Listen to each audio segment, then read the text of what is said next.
Hey guys, in this video, I'll show you how to download Udemy videos.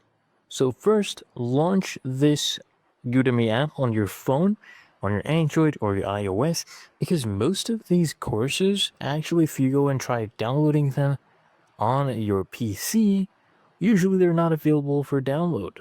But on your mobile, almost all of them are available. So let's say this course right here, I want to download this, right? So what we need to do, let's pause this video. Right, let's say I want to download this specific lecture.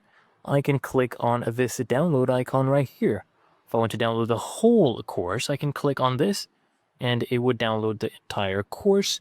Or if I want to download one specific one, I just go ahead and click on that download icon.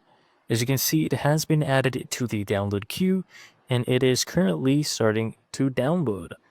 And once it is done downloading, you will actually see it under your download. So if I come here to my learning, let me click on not now right there, and then we go to download it, you will see it come up right here once it is done slowly downloading. As you can see, it's almost done. I'll show you once it is done. There you go. It says the download is complete. So we'll go here to download it, and let's go ahead and check it out. Here we go.